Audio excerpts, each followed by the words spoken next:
And welcome back in to another new episode of Tribal Council Chat. As always, we are your hosts. My name is Bruce Heller, Name's Brett Parnell. and let's dive in. We have episode 8 of Survivor 45. So, before we dive into the actual recap, what are your thoughts on what this episode was as a whole? One of the better episodes of the season for sure. A lot happened. They introduced a couple of new twists with bringing back the auction. One I loved, one I wasn't all that convinced about. Interesting. So, but overall, it was a great episode. We'll get to the end. It was unfortunate home because I thought they were going to go further, but what Yeah. are your thoughts? See, I'm curious to get to the auction now because I liked both of the twists that they added. Interesting. Well, let's start Overall, with admittedly, it was a great episode. Really good storylines. In my opinion, the best blindside of the new era as far as just shock factor and the reaction of the person being blindsided. But at the end of the day, the person that was kind of my favorite person of the season up to this point went home. So episode left me pretty annoyed for like 20 minutes after I watched it until I fell asleep. But overall, I can't deny how good of an episode it was. absolutely. So let's get into it. First, when we see, just before we get to the auction twist, which I think is going to make up a majority of today's podcast. Yeah. But before we get into that, when we see the tribes come back to camp, we instantly see an initial interesting reaction where Jake admits that he was the second Julie vote. What was your thoughts there? Um,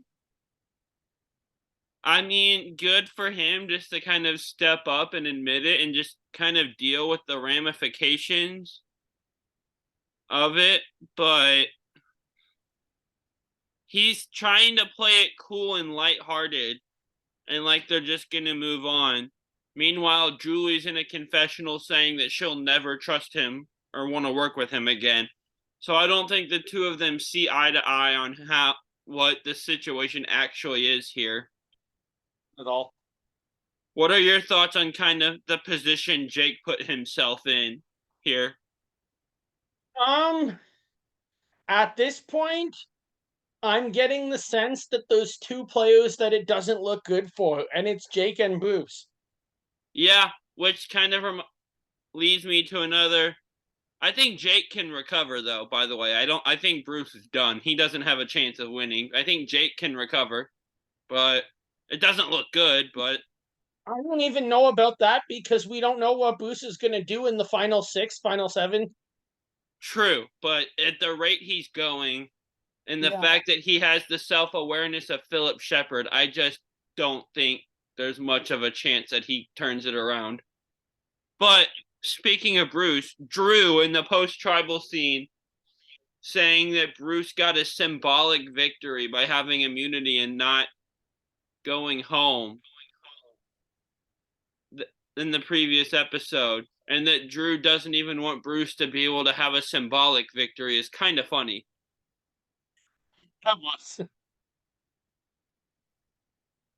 And so, before we get to the auction, we have a couple other scenes, and we have the girls coming together and realizing they have a 6-4 advantage over the guys and plotting a possible girls alliance.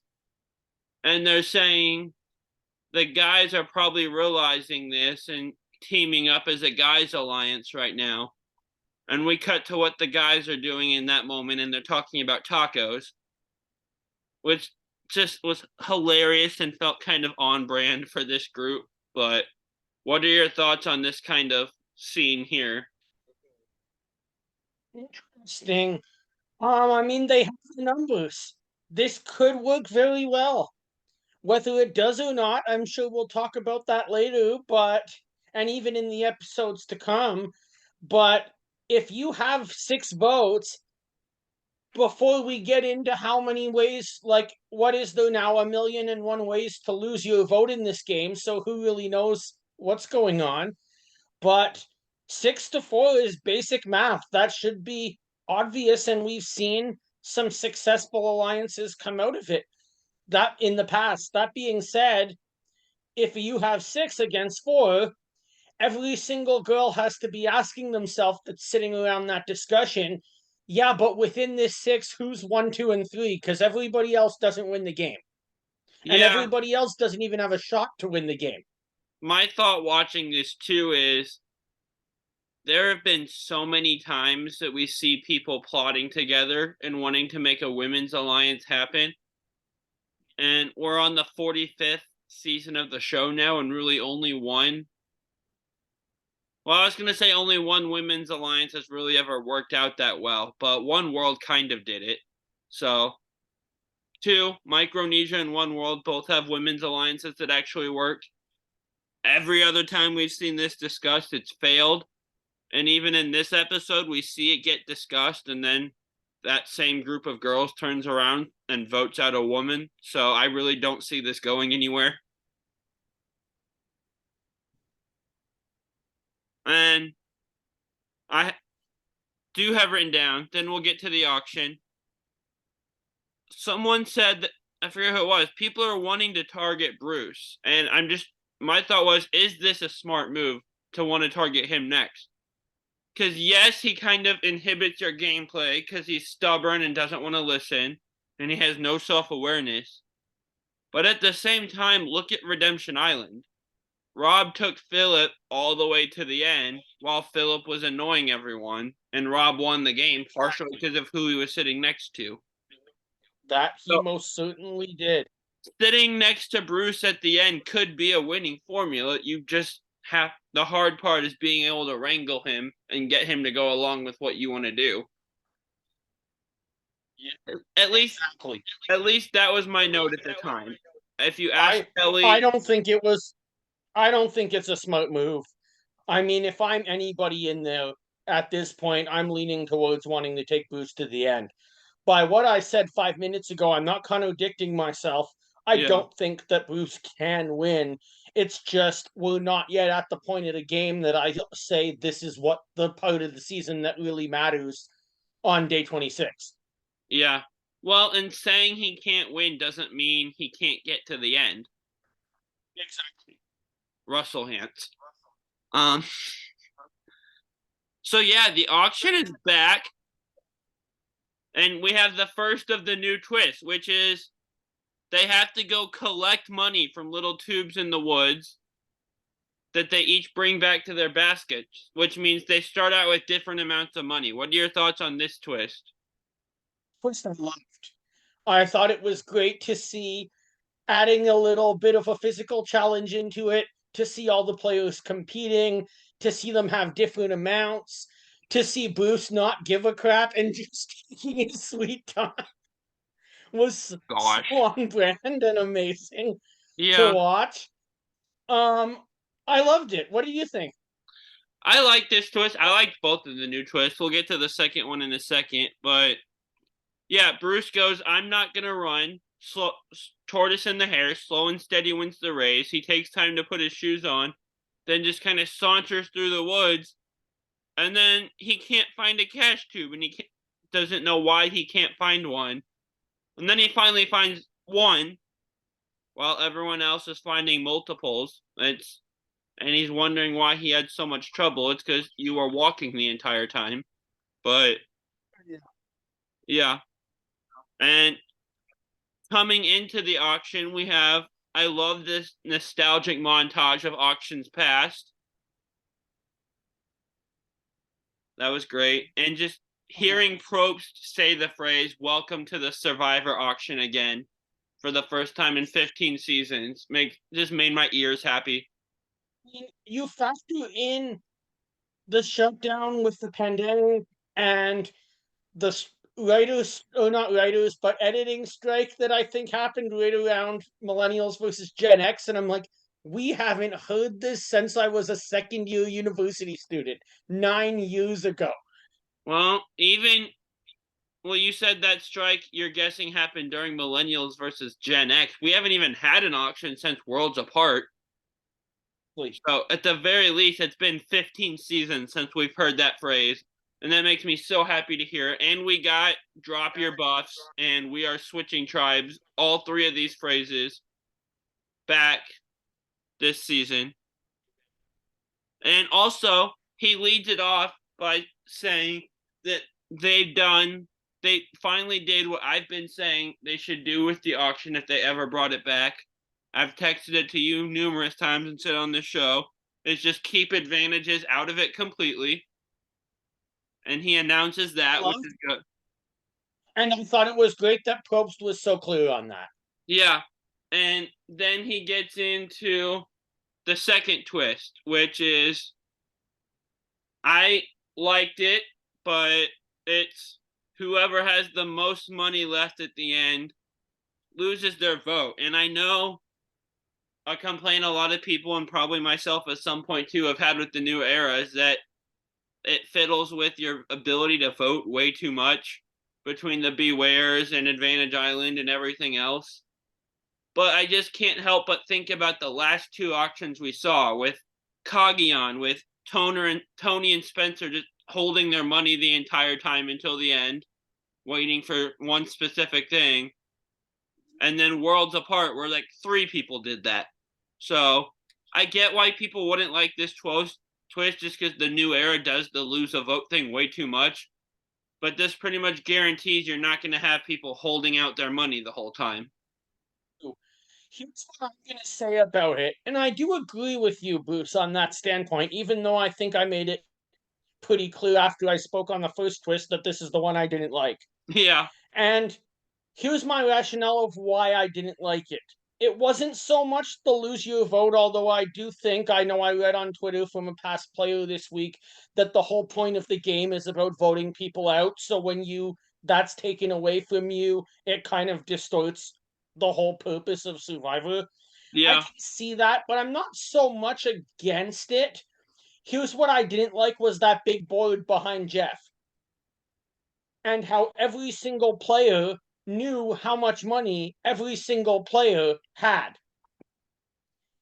And then, therefore, you have a situation where essentially what did we see in that entire auction after about item 3? Every single player with the most money won the item, one after the next, after the Yeah. next. That part I And I didn't was like, like, all you but have to do is take the board away. Don't tell anybody how much money they have. And at the end of the auction, if you want to do the lose your vote thing, fine. Say, count your money. The person with the most loses their vote. yeah, I think this twist, I like the twist. And now that I'm hearing you speak on it, I think it might have worked better if it was just kind of a surprise thing at the end. Yeah. But and I was listening to On Fire while I was driving today because I just like to hear Probst's thoughts and explanations for stuff, so I'm more informed when we record. And one thing he said was that he makes a very careful point to never lie to the contestants, and that's why change history didn't work. Is because people felt by omitting stuff that he was lying. So I feel like how awful change history went over, and he's even admitted at how awful change history was. That's probably why he announced this twist at the beginning instead of it being a surprise at the end. Because with 41 and 42, we had one of the worst twists I've ever seen. And it was a surprise. Hey, guess what? I think it would have been fine to tell people at the beginning. I just didn't like the fact that all the players knew how much money all the other players had. Okay, so it's the board specifically. It's not. I see. Exactly. Okay, I yeah, think if all the players knew they lost their vote, but everyone was hiding their money carefully, you would have had a lot of bidding against each other. It seemed that whoever had the most money just said, "I don't want to lose my vote, so I'll bid all my money on the next item." yeah. And I have a couple funny notes from the auction specifically we'll get into. But I have written down in my notes here on my phone right after he announced the twists. it would be hilarious if Bruce somehow had the most money left after having $80 to start with in one tube. Yeah, that would have been so funny. And somehow that happened. I called it. But I Bruce is just an enigma the past couple episodes. I don't know what to do with him. But it's good television. And so, couple things from the auction itself. We have a covered item again, which I've been on record in our history of the auction series as saying, me personally, I would be very hesitant to bid on a covered item, and most likely I just never would. But Emily outbids Katura on a covered item at 440 and wins wine and cheese and meat. That was a fun one. We saw Emily do a little bit of a dance That's a there. fun one. Because right before I remembered, I was telling the rest of my family, no, don't bid on it. It's the first covered item. It's going to be horrible. And production was smart. That's what they normally do. And Yeah. they flipped it around and made the second covered item bad. And this one was, in my opinion, the best reward in the entire auction. And good for Emily to get it. I really like the fact that they mixed up those covered items, and who knows, maybe might mix them back in the future, but make it a bit less predictable from what we've seen a decade ago. Yeah. And the next note I have kind of really plays into what you were saying with the person with the most money left throws all their money out right off the bat. And we see D throw $900 at a milkshake.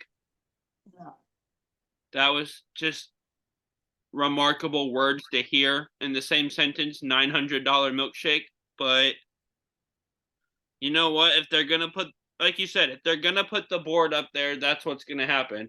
Like, I like the twist itself. And you can't blame her because she's not just buying a chocolate milkshake, she's buying the right to vote, the most important thing you have in this game. Yeah. And I get like what you were saying former players have said about how like voting is the most important part and that's the basis of Survivor.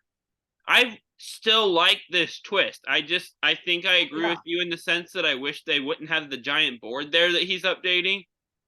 But if you take the board away, I think this is a good twist Oh, so do because I.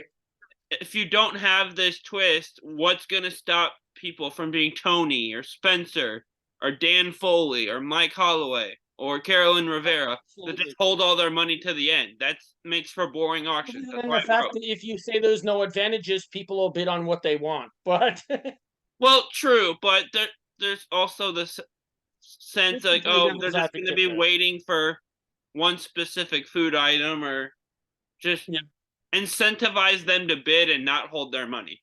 I'm okay with I it. agree. So after D throws $900 in a milkshake, we get another covered item, and Katura wins it this time at $480.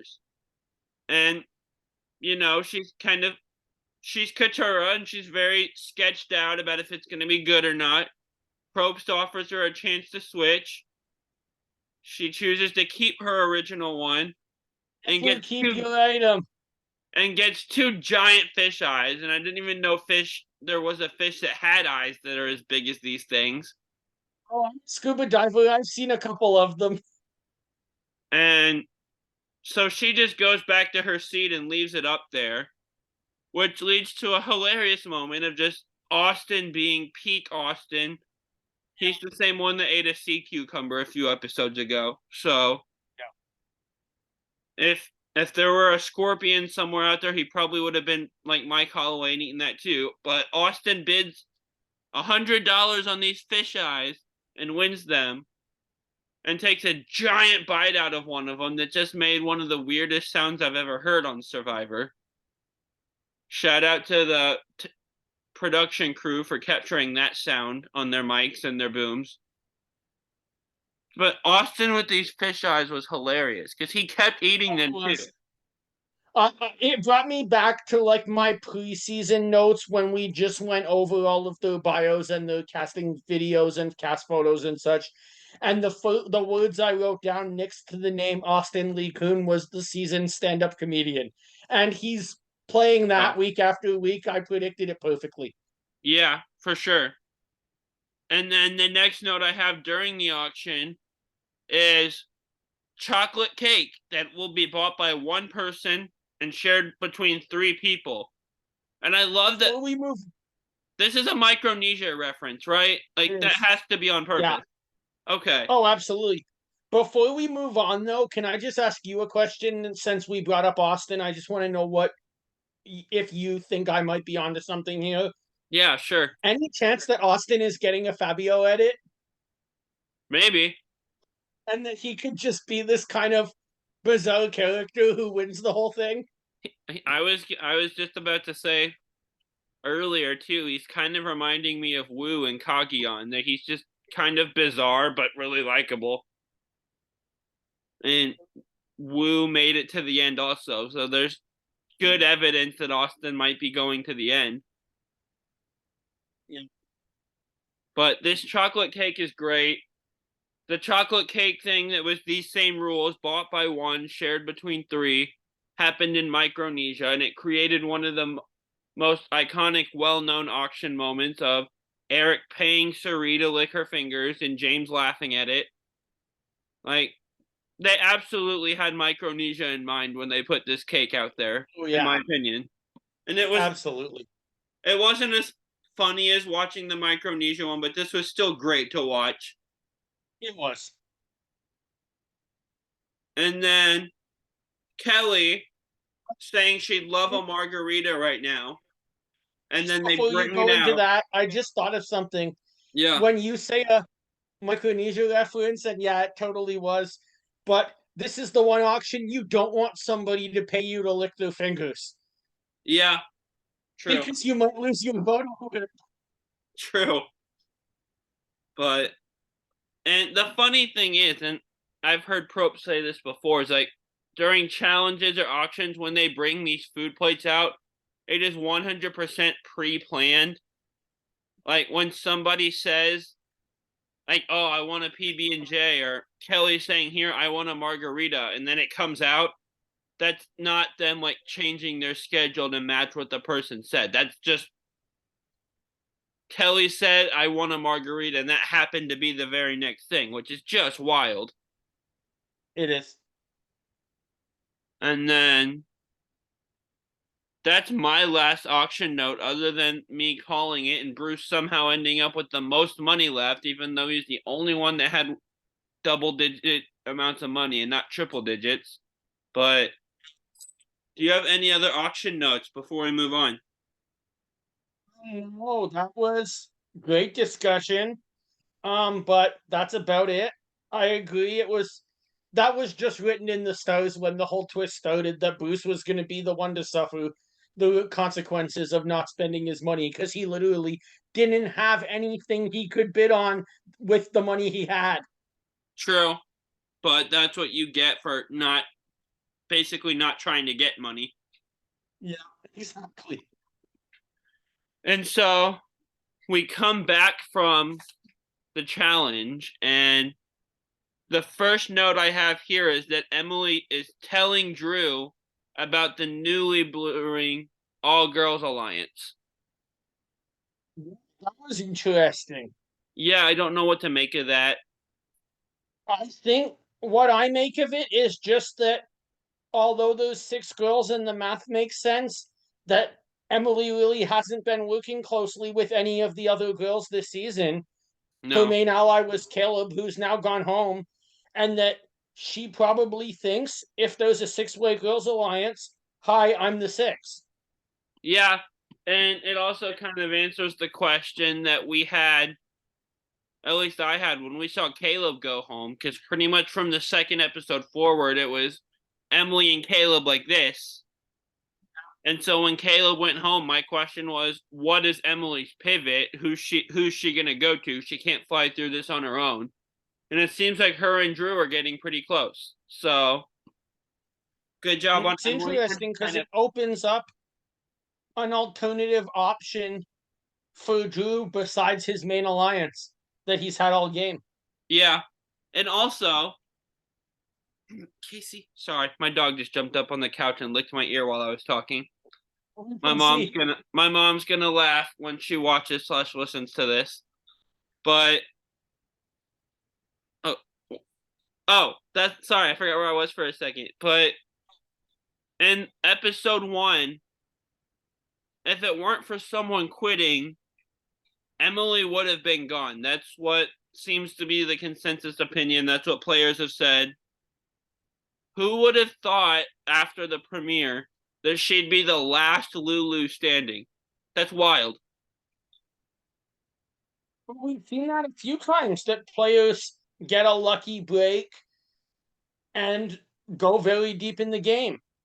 Yeah, well, look If at David in Millennials versus Gen X. He seemed like he was going to go early pretty quickly, survive the tribal, and makes it really close to the end and kind of became a power player over the course of the season. So, like the one I was thinking of, if Pat Cusack doesn't break a rib on a boat, Nick Wilson probably goes home first. He yeah, won the game. yeah, and who knows who's on takes that spot on Winners at War. So, interesting. I like seeing the Drew and Emily thing, team Oh yeah. come together. And so, do you have anything else before the immunity challenge? Really seems like the player to me that I think could surprise some people, but even if something does go wrong, she'll always be able to. She seems to be very good at finding out who's in trouble and working with them. Yeah, and so I totally agree. Moving on to the immunity challenge, we have the same thing we've had every new era season so far. Is we've have the immunity challenge where Jeff offers a bag of rice big enough for the rest of the season. And he I says mean, he it wants is four in 10 days, people. but Yeah. He says he wants 4 people, which in 41 and 42, and I think I sent this to you. Mike Bloom tweeted this. And the first couple new era seasons, it was the number was negotiable.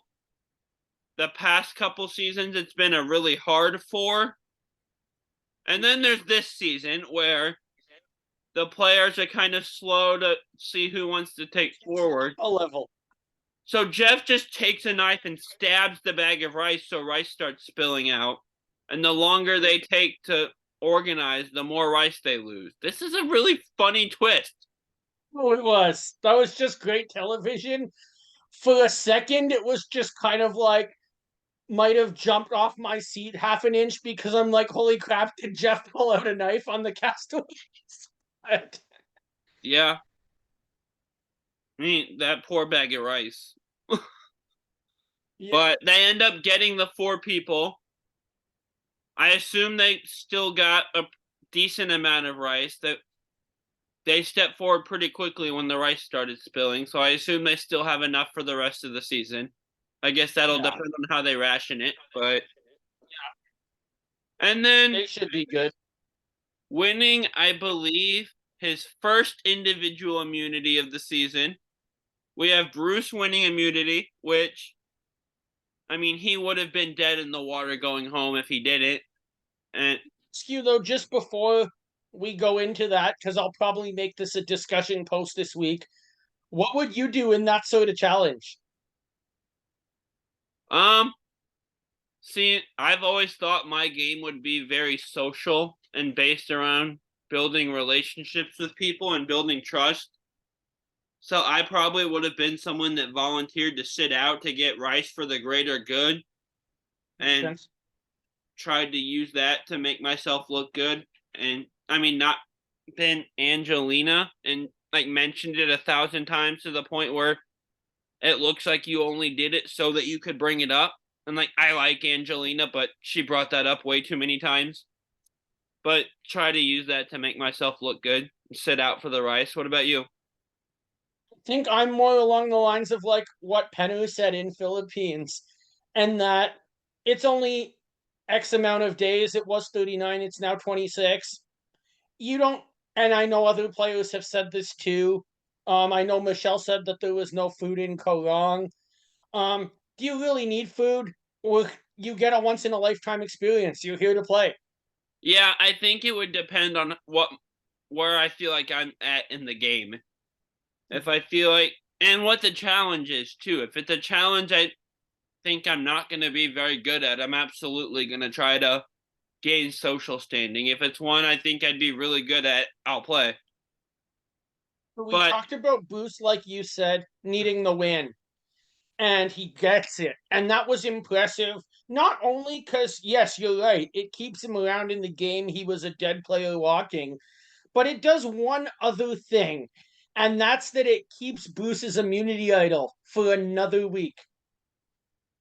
yeah, So if Bruce just decides I'm in trouble here, plays it, then he's going he'll be safe next week as well. well, did it save his idol though? You know, Did he still has it. okay. Jake didn't. Oh, never mind. Jake didn't pull it. Never mind. I thought they made it look like Jake was gonna pull Bruce's idol for a second, or Bruce was gonna give it to him, but he didn't. Okay, I was Yeah, thinking he. I had a brain fart for a second, it's fine. but real quick before we get to tribal, because the Zoom timer just went off. One of the notes I've written down is Bruce seems really close to Jake, and they seem closer than he is with Kellie. And Bruce has repeatedly claimed that Kellie is his number one, but he seems closer with Jake than he does with Kellie to me. I agree. And then, We're at 8, so we're going into 7 next week. That means if Bruce decides to play his idol, Bruce just made the finale tonight, which is crazy to think of. Seeing how people, Katura notably, has been trying to get rid of him since the premiere. yeah, and Katura kind of reminds me of Sandra on Heroes versus Villains for a little bit, in the sense that she spent the entire season focused on trying to get rid of Bruce. And with Heroes versus Villains, we see Sandra every episode wanting to get rid of Russell. And I mean, still to be seen with Katura, Sandra cannot get Russell out yet. And we talked about this in our Heroes versus Villains episode, but real quick, I still find it confusing that Sandra's pitch in her favor at Heroes versus Villains was I spent all this time trying to get Russell out when Russell's sitting right next to her, so she clearly failed at that. But Exactly. I digress. My But next let's note, talk about the vote quick because we still got a couple quick things to do. yeah. So, So what was your thoughts of Tribal and the result? I thought Jake had an interesting maybe slip up, maybe on purpose to throw people off when he said, if I pull I mean, if I play an idol, I think it was on purpose. do what? You said it I was think or it was? was on purpose. Yeah, Was. I think it probably was. And then Kellie goes home. Great blindside, but like I said, I'm salty about it because she had kind of become my favorite of the season. We saw a hint that this might happen before Tribal. A note I have right before Tribal is it looks like Kellie could be going home. Drew is leaning back and forth. And I love when they reference previous seasons. They said Kellie is Sophie and Bruce's coach, referencing South Pacific. But, I mean, I hate seeing Kellie go home, but man, great blindside. Really kind of what's going to become an iconic reaction to a blindside. Yeah, you said that perfectly. I have nothing really to add. Before we do Ally Blindside First Boot, who's your player of the week? Let me see. I wrote it down. Player of the week. I said Jake just, and I same reason I've said Caleb a few weeks ago. He was the big target. He didn't go home anyway. I think this is week 2 that we agree with each other. I said the same thing. I think it's 3 because when Caleb shot in the dark work, we both said him. You're But right. really This is quick, getting funny. just and we don't really have time to go into this. Just say a name because I'm curious. We had both thought Kellie was kind of the front runner to win at that point. So who's who's looking like the front runner now? We big tease if you pick this up all the way back 5 minutes into the season. My winner pick at this point, Emily. Yeah, I think it's either her or D have got to be the front runners right now. And I was really high on D in the preseason just because she mentioned Jessie, and I liked a lot of her preseason stuff. The season itself, I've kind of gone back and forth on whether I'm a fan of hers or not, but she's been great. So, real quick, into a line blindside first boot. My theme is I have three people who had very memorable slash iconic reactions to being blindsided. We have the same theme again. Oh my gosh, why do we keep got audience? We don't discuss this beforehand. Just so you guys know. Oh my gosh. But I have Michaela in Millennials versus Gen X, whose reaction was to look at Jane and angrily ask, "Did you do this?" and just kind of shock. I have Brenda Lowe, who and Kara Moen asked Dawn to take her teeth out at Final Tribal Council.